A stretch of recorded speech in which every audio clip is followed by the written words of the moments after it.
Shalom bagi kita semua, Bapak, Ibu, saudara-saudara yang dikasihi Tuhan. Bersama dengan YouTube saya, Guru Injil Rizky Situmorang. Lewat kesempatan hari ini adalah kesempatan yang mau menyampaikan melalui bahan sermon atau bahan khotbah yang akan kita bawakan dalam persiapan Minggu tanggal 17 September 2023. Bapak Ibu saudara-saudara yang dikasihi Tuhan, minggu depan adalah minggu ke-16 sesudah Pentakosta. Dan di sini saya akan menggali firman Tuhan lewat perjanjian baru yang diambil dari Injil Matius pasal 18 ayat 21 sampai ayat ke-35. Saya akan bacakan untuk kita semua. Mari Bapak Ibu kita buka Alkitab kita dan kita akan membaca firman Tuhan.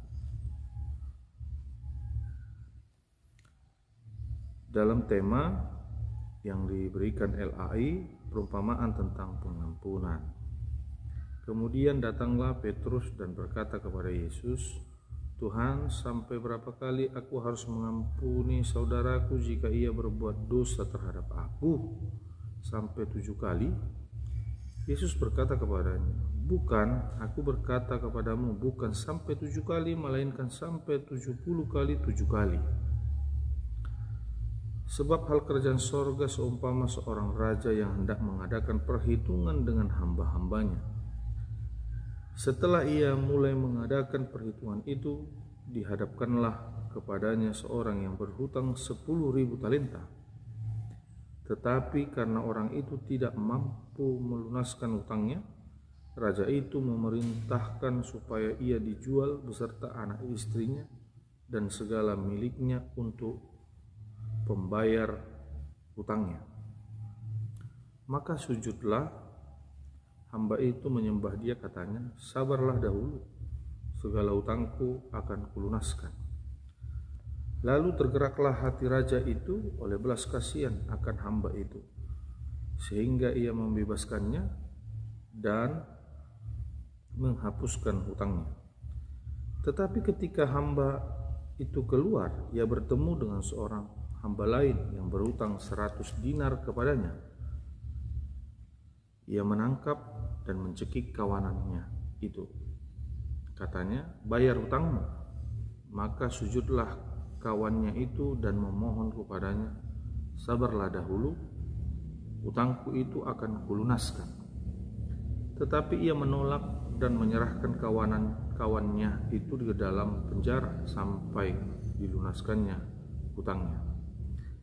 Melihat itu, kawan-kawannya yang lain sangat sedih, lalu menyampaikan segala yang terjadi kepada tuan mereka. Raja itu menyuruh memanggil orang itu dan berkata kepadanya, 'Hai hamba yang jahat, seluruh hutangmu telah kuhapuskan karena engkau memohonnya kepadaku. Bukankah engkau pun harus mengasihani kawanmu seperti aku telah mengasihani engkau?' Maka marahlah tuannya itu dan menyerahkannya kepada Al-Ghuzu sampai ia melunaskan seluruh hutangnya.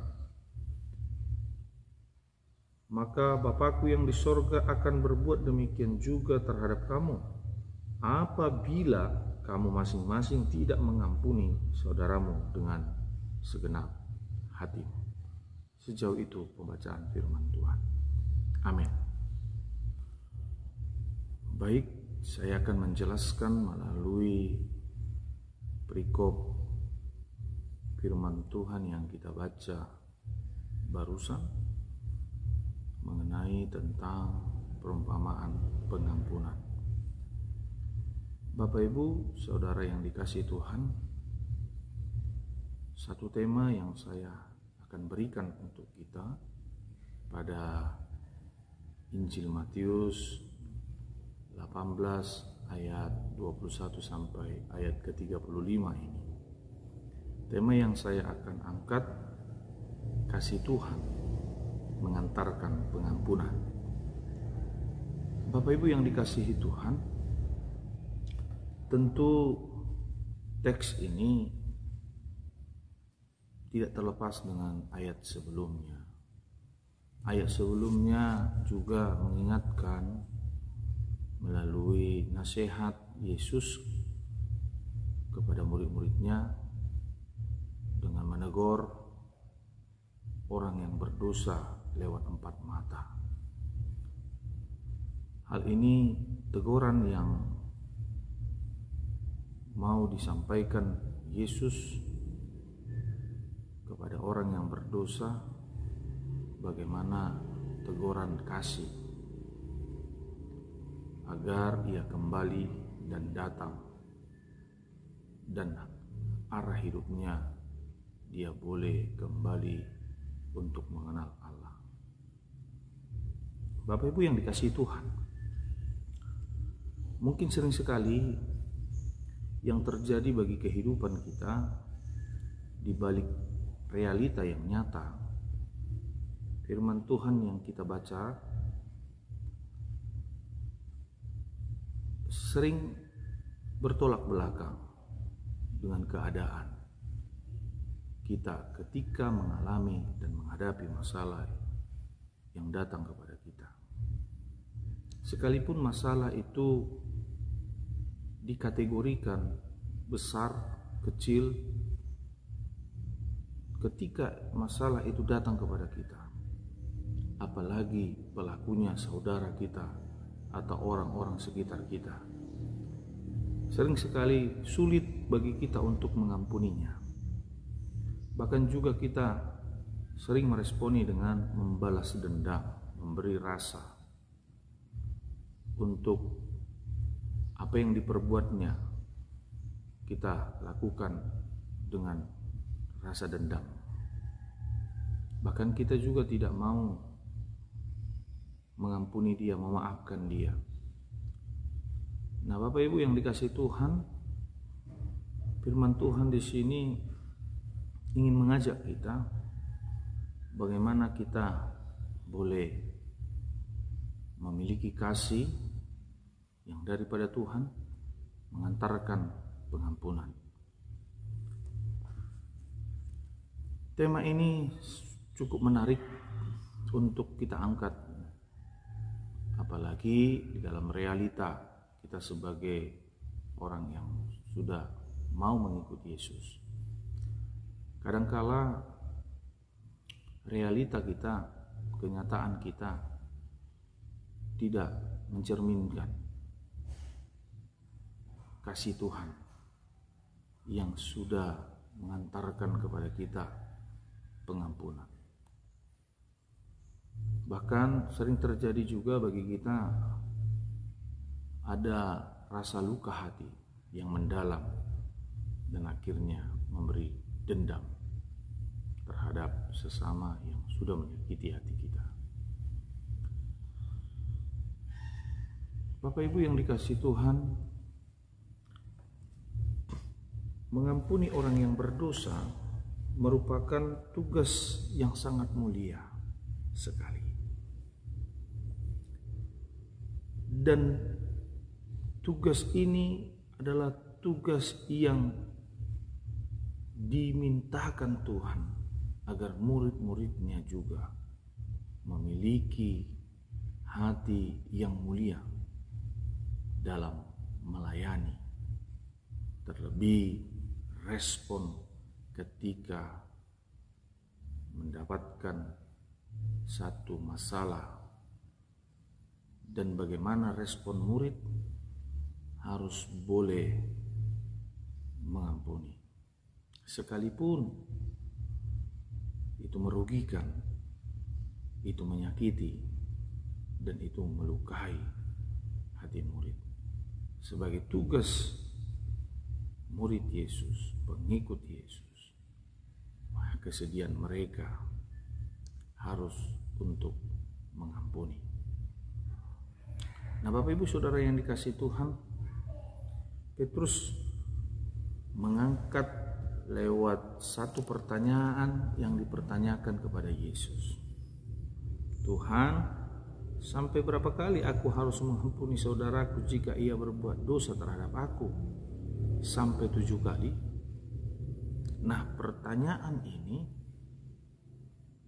menjadi jalan pengajaran Yesus terhadap murid-murid lainnya tentang hal pengampunan. Artinya, secara manusiawi mengampuni itu masih terbatasi sekali, 2 kali sampai berikutnya. Tetapi pertanyaan ini adalah pertanyaan yang mungkin saja bagi Petrus sudah mengampuni saudaranya yang sudah melukai hatinya selama 7 kali. Mungkin juga ini menjadi salah satu pengalaman dari bagian murid-murid Yesus sendiri yang sudah menerapkan dan melakukan itu, memberi kesempatan hanya berbatas waktu beberapa kali. Tetapi Yesus menjawab, bukan. Aku berkata kepadamu, bukan 7 kali, melainkan 70 kali 7 kali. Hal ini ialah salah satu angka kesempurnaan yang menyatakan tanpa henti-hentinya dan terus berulang kita harus mengampuni. Tidak ada batasan, membatasi beberapa kali untuk mengampuni. Yesus mau mengatakan itu bahwa mengampuni adalah salah satu tugas yang mulia. Berikut lewat firman Tuhan hari ini juga Yesus memberikan perumpamaan mengenai hal pengampunan ini lewat seorang raja yang hendak mengadakan perhitungan dengan hamba-hambanya. Hamba yang pertama ialah orang yang mendapatkan 10.000 talenta. Tetapi ini menjadi hutang yang tidak dapat dibayar oleh hamba tersebut. Respon dari raja yang diperhadapkan melalui ketidakmampuan orang yang berhutang 10.000 talenta ini, raja melihat dan tergerak hatinya untuk memberi kebebasan dan menghapuskan segala utang-utangnya. Yang kedua, seorang hamba lain yang diberi pinjaman 100 dinar dan hamba ini tidak dapat untuk membayarnya. Seorang hamba ini juga mengatakan, sabarlah dulu, aku akan melunaskannya. Hal ini respon raja begitu sangat melihat keberadaan seorang hamba lain ini yang sesungguhnya dia tidak mampu melunaskannya. Sekalipun pada waktu awalnya ia dicekik, ia dimasukkan ke penjara, tapi karena kesedihan kawannya yang lainnya melihat posisi hamba ini yang memberikan kesedihan ketika raja memperlakukan kepadanya sedemikian. Tapi Bapak Ibu yang dikasihi Tuhan, justru lewat kesedihan dari kawan-kawannya yang lain, tergeraklah hati seorang raja memanggil dia kembali dan memberikan kebebasan kepadanya, bahkan menghapus utang-utangnya. Artinya dengan segenap hati itu dapat memperlihatkan bahwa sesungguhnya raja yang kejam sekalipun bisa dapat mengampuni. Raja yang dikatakan pemimpin yang tegas dapat memberikan pengampunan.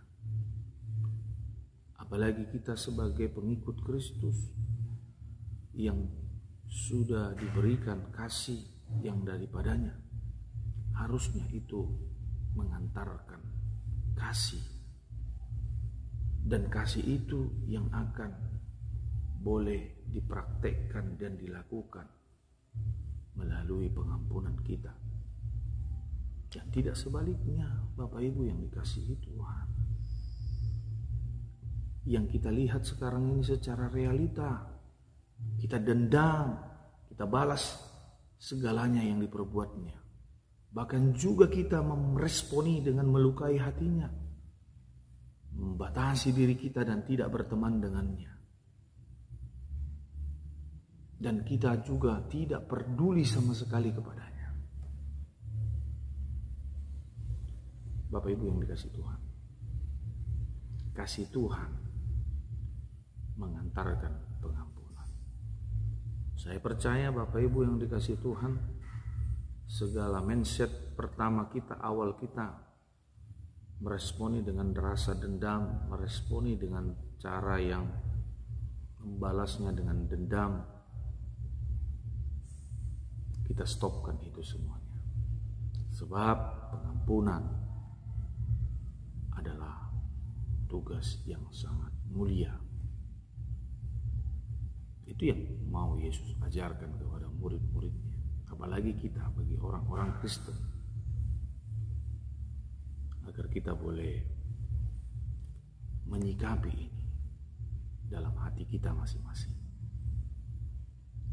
Satu perbuatan baik yang kita lakukan, 1000 dan sejuta kesalahan, Tuhan mengampuni dosa kita.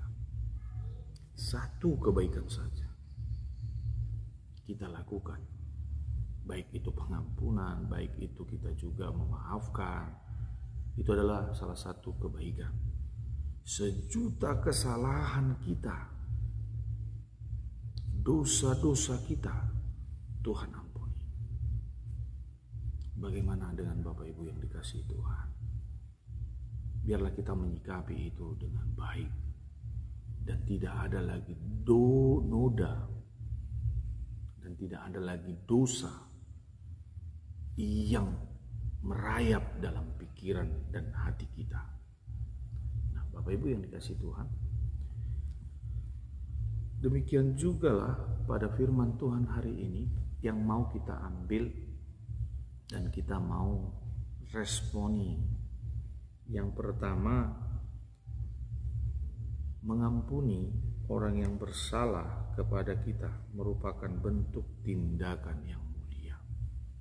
Berarti tindakan yang mulia ini adalah segenap ketika kita mau hidup di dalam Tuhan, kerjakan dan lakukanlah ini, maka itu akan menjadi jalan kita menuju ke surga.